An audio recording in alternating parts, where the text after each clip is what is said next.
500 करके खाली कैमरा करे के। आओ बचाओ तो 500 में 3 दिन।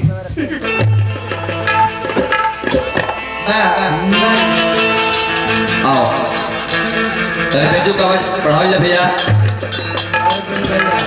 तेरे कुछ गाना बजाना कोई जा।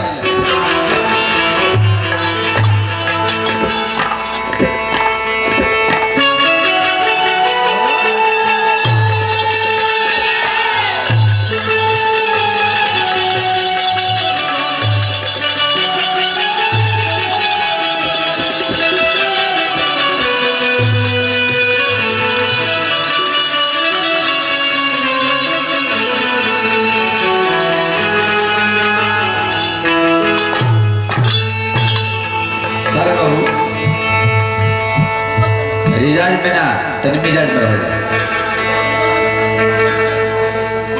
व्यास जी एगो बात कहले हम कि तू गूगल में देखला दी हो हम बामन पुराण में देखला देतनी। अच्छा बात बा हम तो जाननी है कि भाई बामन पुराण में होई तो कहीं देखला दी है तो अच्छा बात में रहे जी कि बामन पुराण शायद हम ना पढ़ले हो खूब तू में पढ़ले बड़ा तो में तारा ज्ञान मिलल बा तो दर्शा देवे के चाहिए श्रोता समाज के बीच में देखला देवे के चाहिए। आ एगो बात कहलो कि तुम गूगल में तू देखलाओ तो सबके लगे मोबाइल बा हम का देखलाई अपने अपने मोबाइल में रो लगिन गौतम ऋषि के तपो भूमि के सिर्फ रोले सब इतना लिखी गौतम ऋषि के तपो भूमि रोले लिखब हाँ रोले लिखब तो स्पष्ट आ जाए। ऐसा बात नहीं है लोड को हम धैले बनी आ जिद कर दिए देखलाओ तो मजबूरी में देखला दी हल लेकिन जब ले देखला तो ले कुछ काम कर जाए। आओ तो ये बात जी तक लोग पूछ रहा है के में तो खत्म हो गया क्या होता है मरियो गई।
हेलो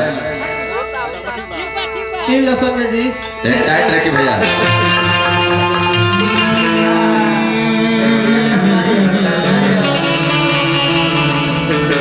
ये तार गीत से संसार बाबू तरक्की ले आओ ध्यान साबरिया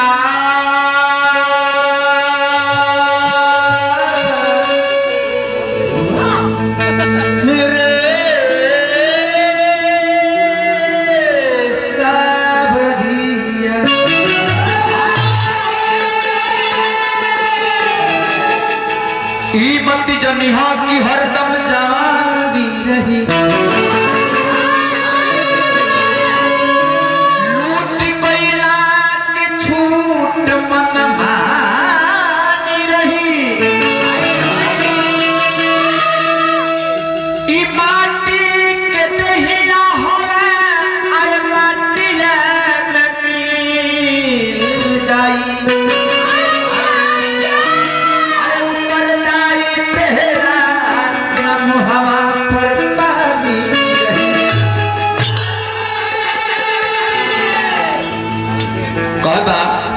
लगहर माल पोषक तो दूध में लिखाए के आ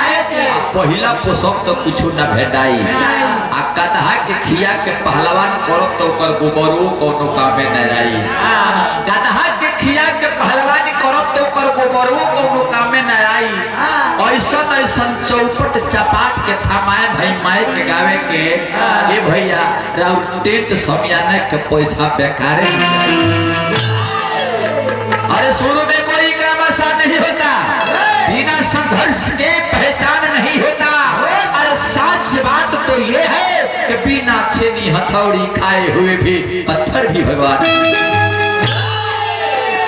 पर परिचय देनी है कि हमारा नाम यादव सुभाष सागर गायक यादव सुभाष सागर नालवादक सागर यादव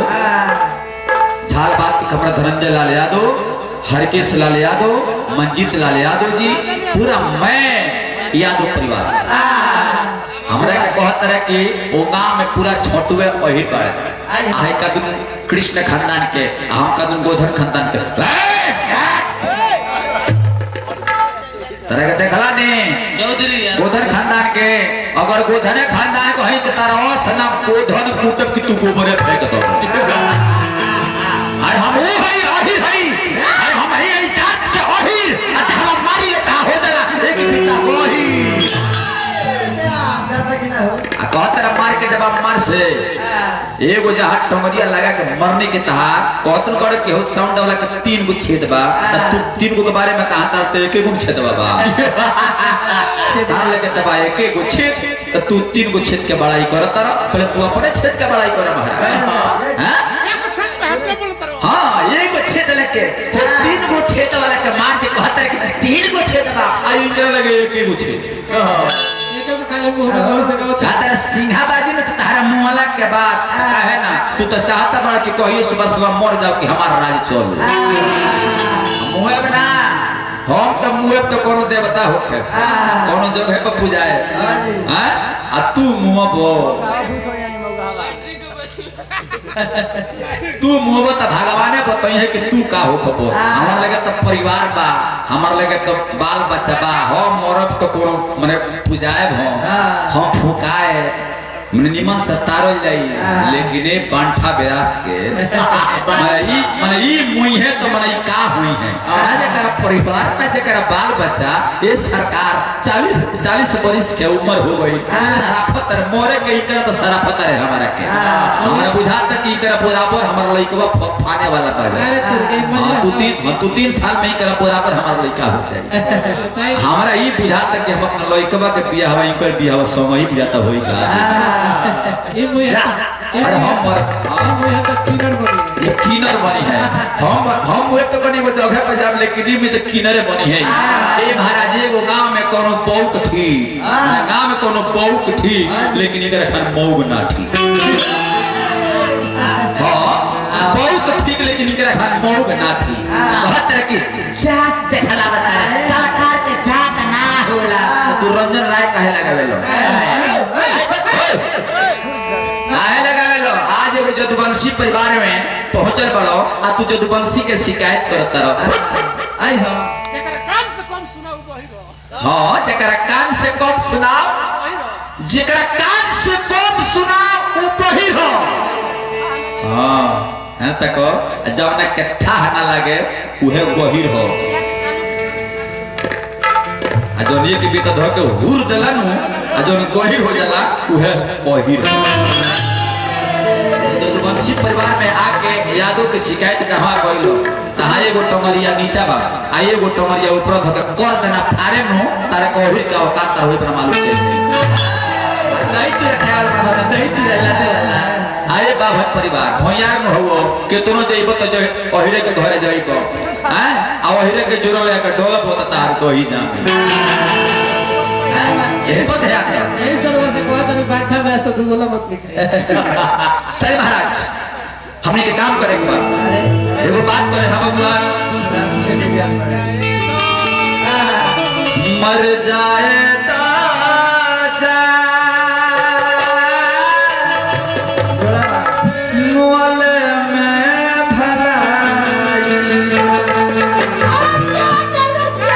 अच्छा ही बताओ क्या नहीं बोलो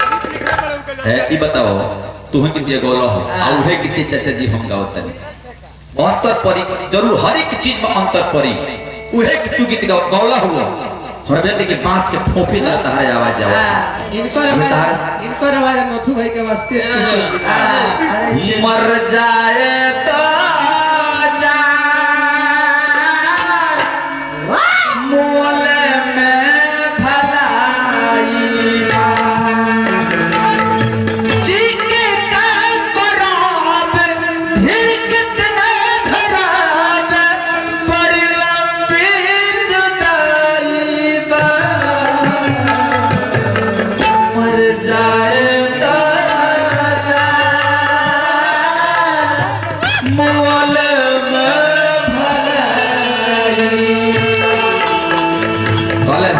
कहले हो कि बजा के देख लई हो लेकिन तहार गीतिया ना स्वेट ऑफ के लिखाइल है का देखाओ मास्टर प्यार करब ना प्यार कोइल में जुदाई बा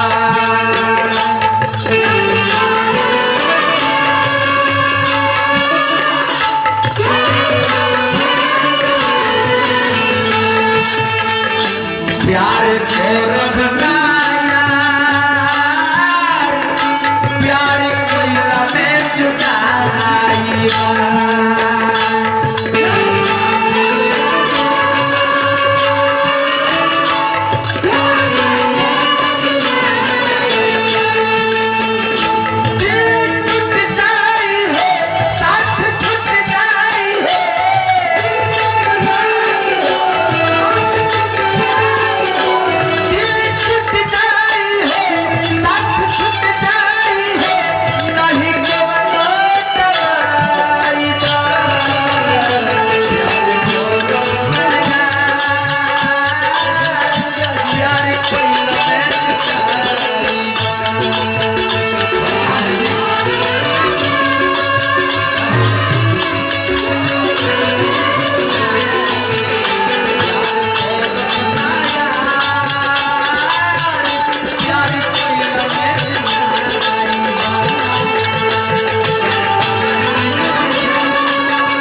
इशारा करतर कि अंतर देख ले काहे देखला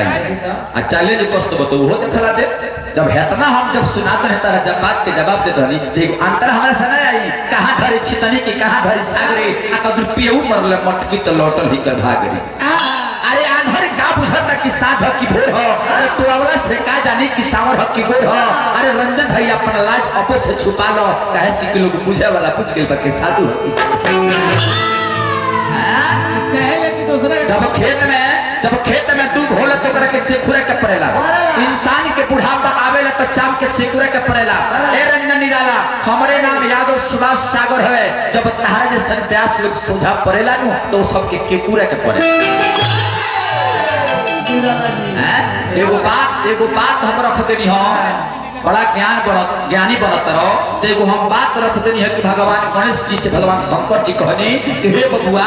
एक ये राक्षस के तोहरे मारे के बाद भगवान गणेश जी की बात कहनी कि हे पिताजी एगो राक्षस के रौरा मरनी हो एगो के हम काहे मारे जाई भगवान शंकर जी कहनी कि हे बेटा ये राक्षस की मौत तहरा हाथे लिखल बा तो भगवान गणेश जी कहने की का है तो भगवान शंकर जी एगो बात बताने की ये समय के बात रहे तो इतना ज्ञानी बनत रह अपना के घमंड करत रह तो कम से कम करे के चर्चा तो करे के चाहिए हां फिर एक राउंड दिया तब वो कतरा चलिए महाराज अब इनका बात के गोली मारी बबुआ एगो गीत गौले हां एगो गीत गौले हां ये बबुआ अपने के पहचानो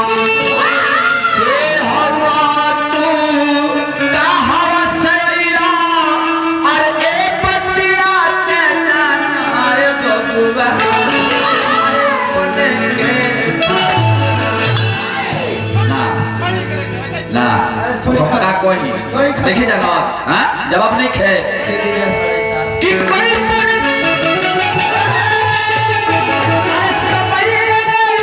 भाई है कोई सन समय ये चाहता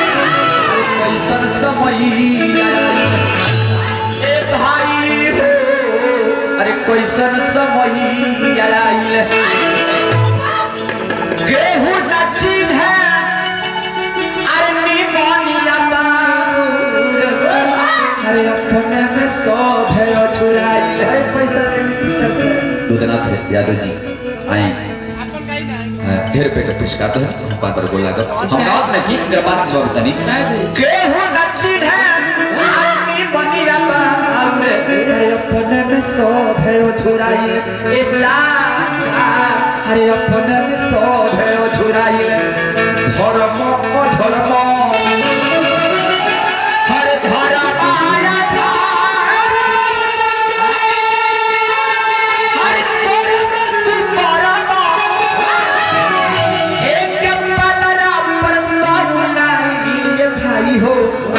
कैसन समय बात के जवाब नहीं खे आई हां नारी के पूजा अरे होखे जवन देश में आज नारी के साड़ी खिंचाई ए भाई हो अरे नारी के साड़ी खिंचाई केहू न आवे हर केहू न आवे हर लाजो बचावे पैसा पर बाट बिकाई ए भाई हो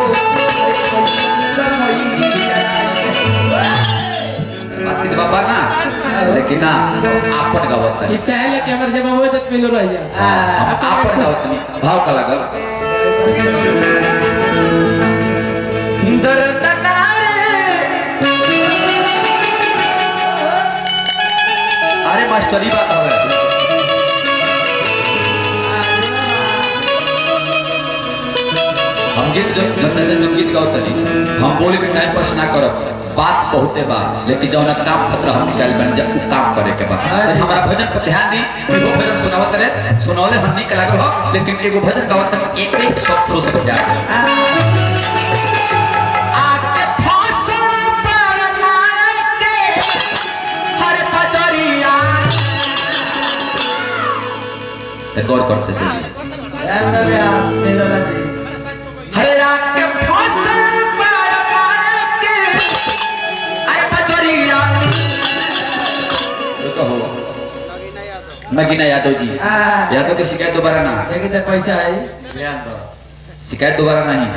51 रुपए का पुरस्कार माफ करो तनी तो ये जाति बड़ा धरती पर की केहू को रूप बर्दाश्त न करेला केहू के शान ना सहेले एगो राजपूत और एक यादव तो दोनों केहू के आज ले केहू शान नहीं के सहले अब भैयार भाई फिर दोबारा वही के नाम ले लो ध्यान दिया तो अगर बात गहिरे हुई तारा को समय गोहिर कहती मनिया कह तरह के सागर ना ई खादर हो हैं तारा पिछवाड़ा खेत में यही रहा इतना ना गोहिर को दी इतना ना खेती को दी कि बर्थडे की उत्पत्ति हुई बर्थडे ये तो ध्यान अरे आपके फसल पर माया के अरे बजरिया जाए के मोरी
चाचा जी हर बात पर गौर करो एक गीत के बाद हम कथा में घुसब जहाँ से कथा बढ़ देखिए कभी लिखले बड़े कितना सुंदर बात। नमक खातिर कर बदला हर तारी बटे कहे खातिर भाई काम रंजन भाई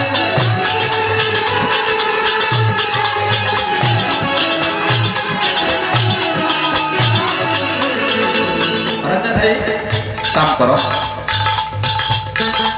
नमक खातिर कर हर तारी बटे कहे खातिर भाई काम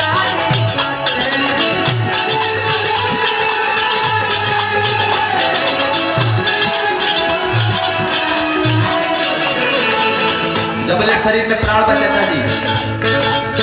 जबले शरीर में प्राण बा तबे बबुआ लोग पूछता अरे बाबूजी का खइबो का पियबो। बेटी लोग पूछता कि अरे माई का खइबो का पियबो। घर परिवार के सभी लोग पूछता ओ जबले प्राण बा आ प्राण निकलत ना कहो कि अपने अदमिया बिना हो जौन बाप महतारी कमा कमा के महल अटारी बना रहले, सुंदर घर के सजा रहले, जबले प्राण रहता तबले मान सम्मान, आ जब प्राण निकल जाता तो सुंदर महल बेकार बा। वो घर में से वही बाप महतारी के लोग निकाल के बहरी कर देता। कभी सहार ना हो सभे पूछे जबले प्राण बा सभे पूछे जबले प्राण बा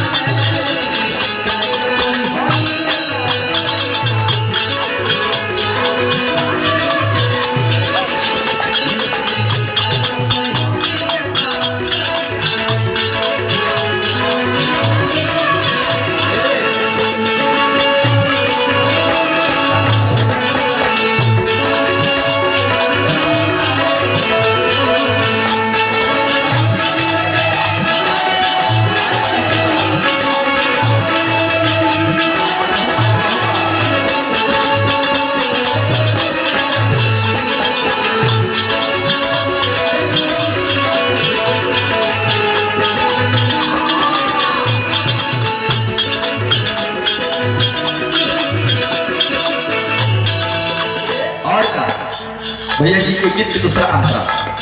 गौर करी। हित मित के प्रति अनजान हो गई अपन पोषण सौंपी प्राण हो जाई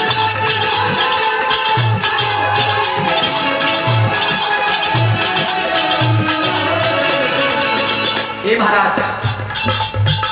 गौर करी। हित मित के प्रति अनजान हो गई अपन पोषण सौंपी प्राण हो जाई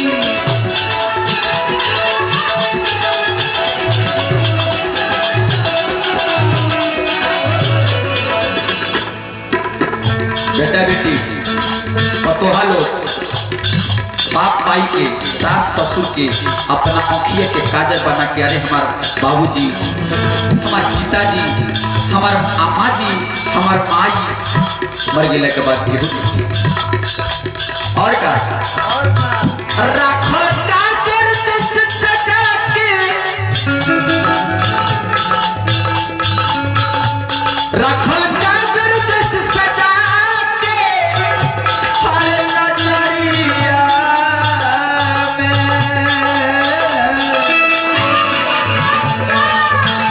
राखल काजर जस सजा के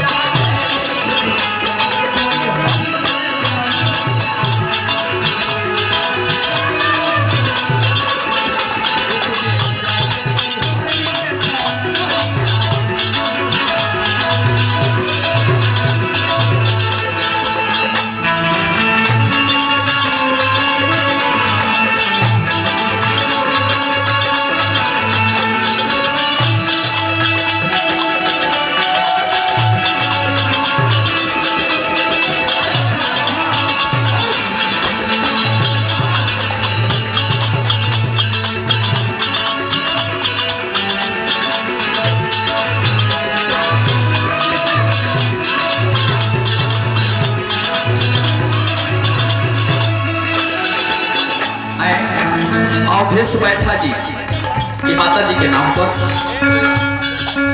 101 रुपए का आशीर्वाद दिला बनी। बैठा जी को हमने की तरफ से प्रणाम बा।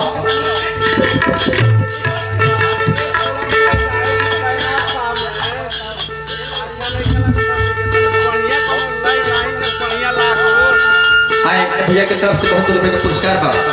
एगो बात नहीं के कहत नहीं कि गाँव में तो निमन नहीं खेला तो सब के अच्छा नहीं खेलाती रोवे के अच्छा नहीं खेला हम भोजपुरी गावे नहीं चाहत लेकिन वो सबका आदेश हो सका है। लेकिन हमने के जाने भर में हमने के अच्छा प्रोग्राम करे चाहत नहीं जा ताकि सुबह हमने की शिकायत ना हो। देखिए एक गीत क्या संतरा बा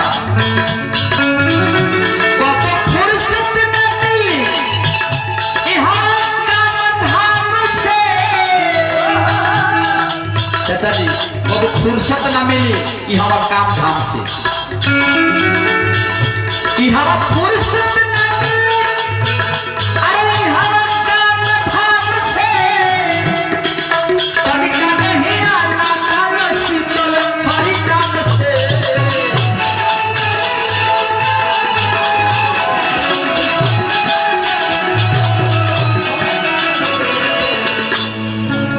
ए महाराज सागर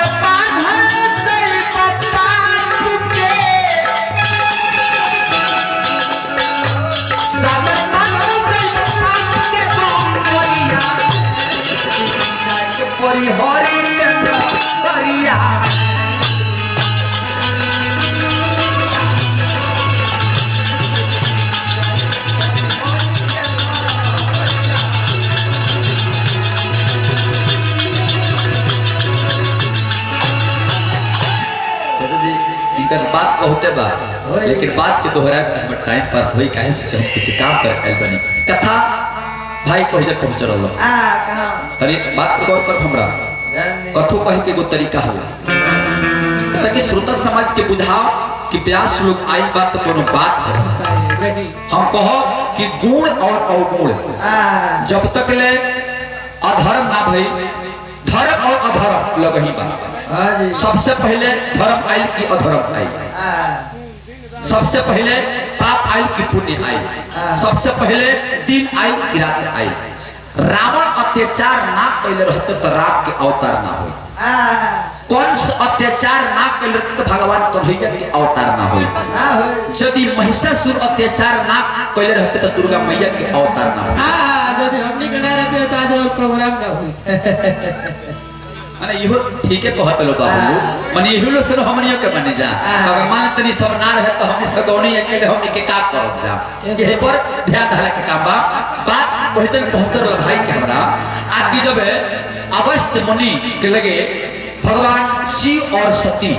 दोनों जना कथा सुने पहुंचल बालो। जब कथा सुन के वापस भइल बालो तो वही समय पर धरती के भार उतारे खतरा पुरुषोत्तम भगवान श्री रामचंद्र के अवतार भी रहे। ए महाराज सीता मैया कहर के लंका पत्तिनावल लंका में लेके गई रहले। दंडक वन में भय का बाटे एवं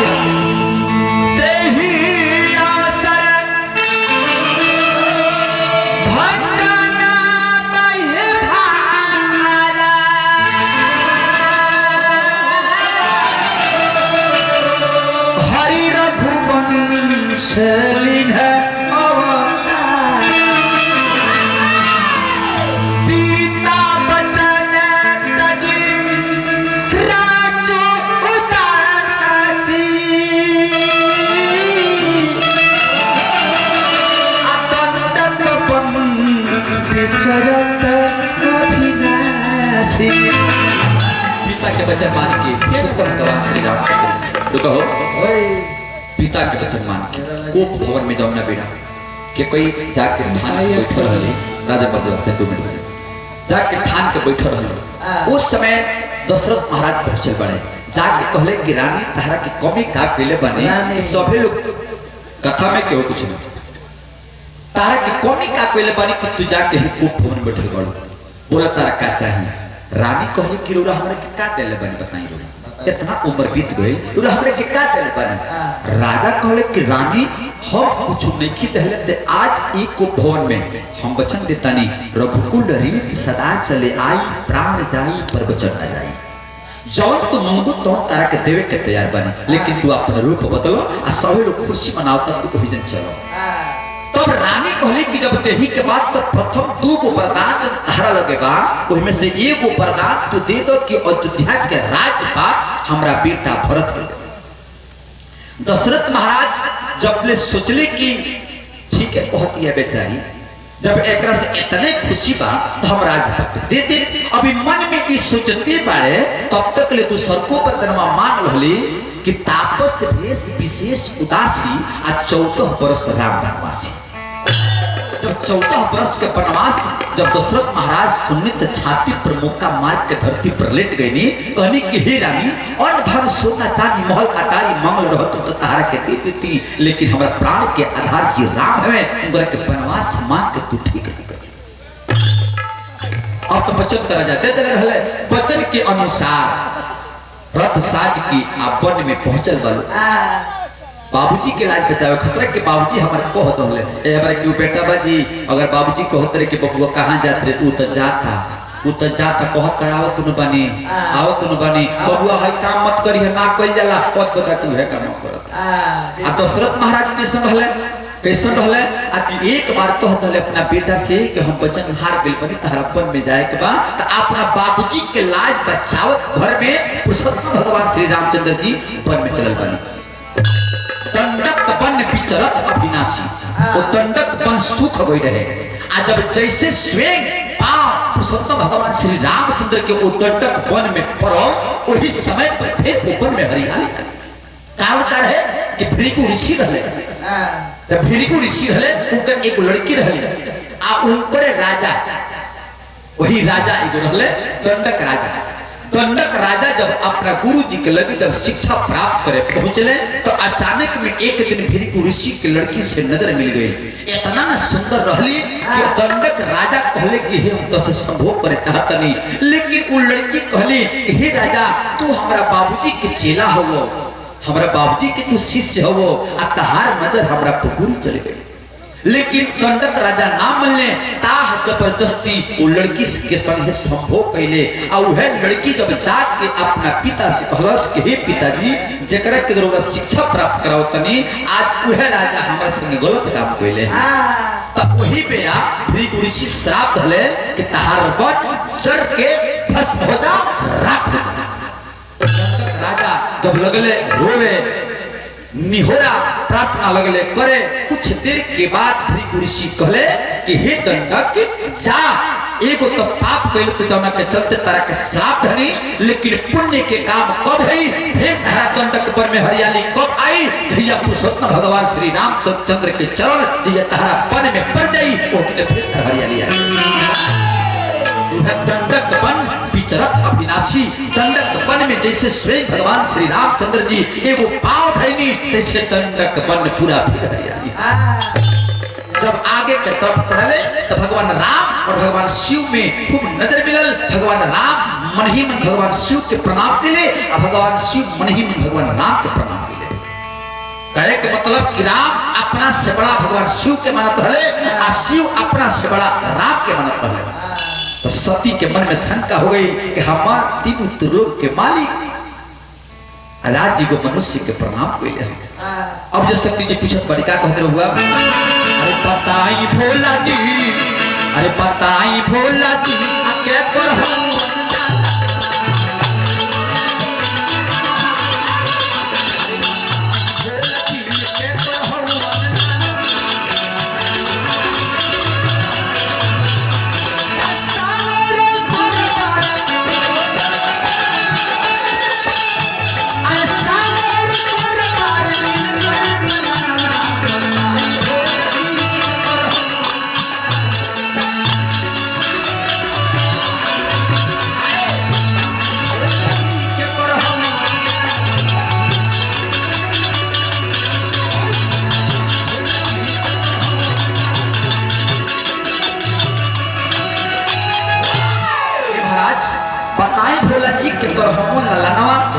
गो सावर एक गोर बा बदनवा। अरे बताई भोला जी के करहो।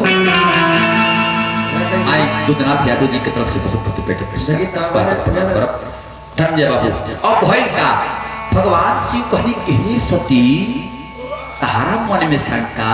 अरे जकरा का हम प्रणाम कइले बनी वो विष्णु अवतार राम हवे जे धरती की भार उतारी खतरा इनकर अवतार भइल। आ इनकर पत्नी सीता के लंका पति रावण के लंका में लेके गइल बड़े। आ अपना सीता के वियोग में वन में विचरता रहे, भटकता रहे, पेड़ से पूछता रहे, पौधा से पूछता रहे, चिड़ै से पूछता रहे, जानवर से पूछता रहे कि केहू हमरा सीता के देखल हो। रुक रुक हो ठीक बा केहू देखल हवे। अब एने सती कहली कि ना हमरा नइखे बुझात कि राम हवे। भगवान शिव कहनी कि जब तारा नइखे भरोसा तो इनकर परीक्षा ले लो जाके कि राम हवन के ना हवे। अब का कहली कि राम के परीक्षा लेवे खतरा सीता के रूप बनौली कि यदि असल राम होइए तब पहचान ली है और नकली होइए त ना पहचानी है। और वरे भाव का लागल आई सत्य जब धई सीता के रूप। अरे सत्य जब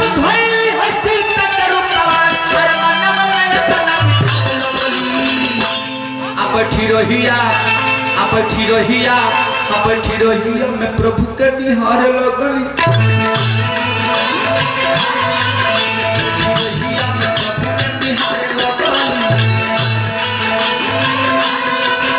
अरे अपना बोलो के मनलीना पतिया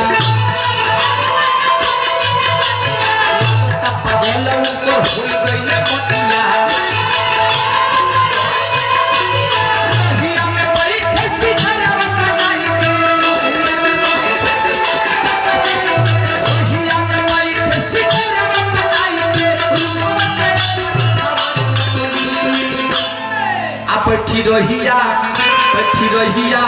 बैठी रहिया में प्रभु के निहार।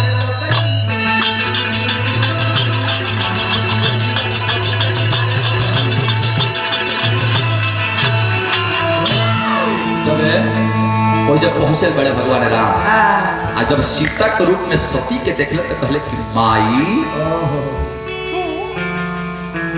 माई हे घनघोर जंगल में अकेले का करत। अब सती वही जला जा गई तो हम ले परीक्षा लेवे खातिरा अब परीक्षा में हम ही फेल हो गई नहीं तो हमारे का पहचान आयन समाधि लगा के भगवान शिव जाके बैठ गइले। वो तो जानते रहले कि अब एकरा बाद हमरा एकरा मुलाकात ना होई। अब हो जन पहुंचल बड़ राम वो जे वो कहानी फुट गेला मोड़म ना कहानी के कहानी को सब अलगे हटेला। अब वो जो सत्य रो बतारी कि अब कौन बात हम कौन बहाना अपना मालिक को बता भगवान इस के भाव लगावा।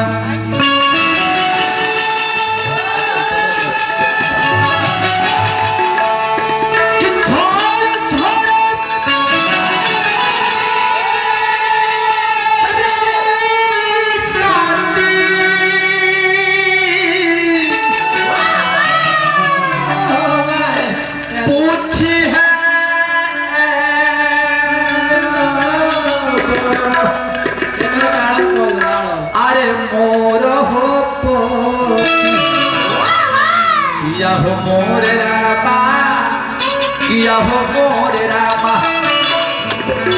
अरे कौन बहाना स्वामी से बताई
सती पहुंचल बड़े भगवान शिव के लगे। सती पहुंचे बड़े भगवान शिव को लगे आ जाके निहोरा करतनी के ही स्वामीनाथ हमसे बहुत भारी गलती हो गई। जे अपना पति के बात नहीं खमल जौन औरत लोग ना मानेला वो ठोकर खाला। तो नियम इहो हो कि मालिक के बात औरत के माने के चाहिए। आ कहीं कहीं नियम इहो बा जगह पर कि कोनो बात औरत कहती है तो मालिक के भी माने के चाहिए। हाँ जी। भगवान शिव मना कहने के हे सती परीक्षा मतलब फेल हो जाइबू, लेकिन सती जीत कर दहली अपना मालिक के बात अपना स्वामी के बात ना मनली जौन के चलते परीक्षा में फेल हो गई। भगवान राम जब कह दनी माई तो भगवान शिव कहनी के हे सती अब ये जन्म में हमरा धारणा अगला जन्म में अरे कोड़ा बात छोड़ी तो ना तुम्हारी। भगवान शिव कहनी सती से कि छोड़ो गोला मत छोड़ो छोड़ो छोड़ दो ना ना ना अबे जन्म में ना। अरे कोड़ा बात छोड़ी तो ना तुम्हारी अरे तूफान में हो रही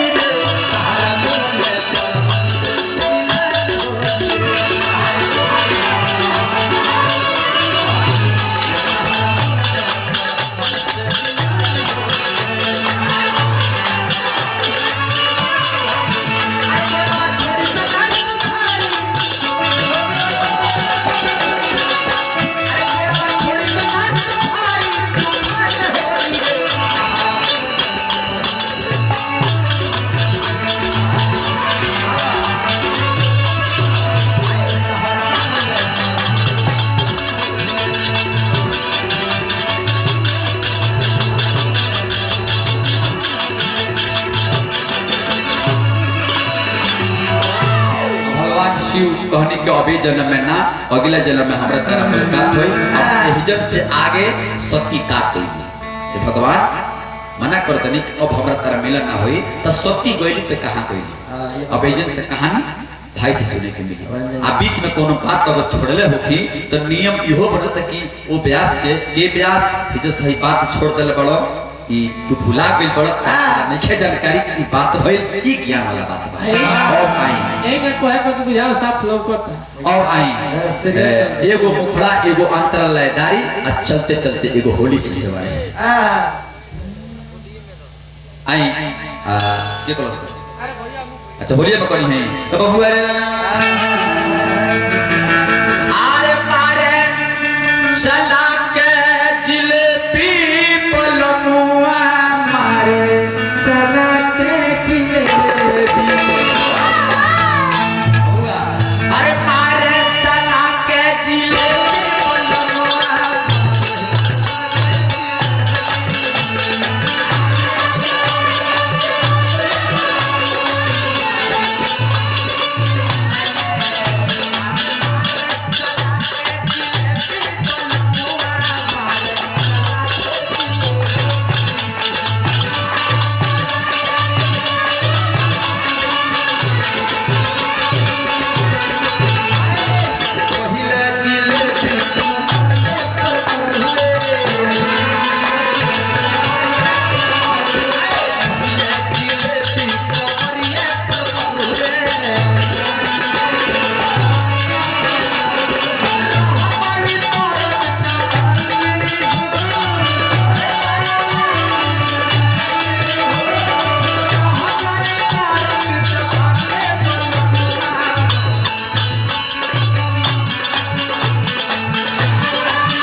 दूसरे जिले की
यही तरह जोश में होली हाँ,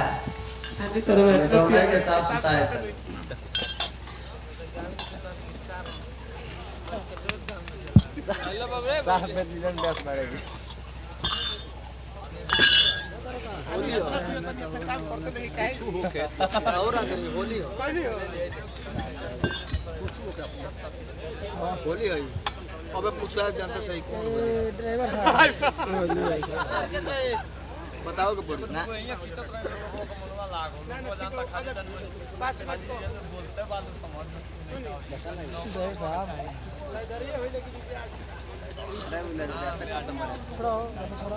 मोबाइल बंद चार्जिंग खराब कर और रंग होई हो कितना संसार को रंग होई साहब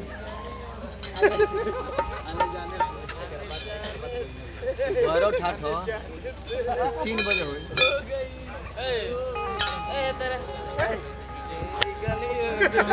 मलिका रही अपन मोबाइल ले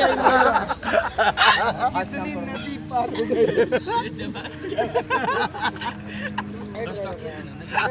तेरी गली एक आदमी पंप सेटिंग ड्राइवर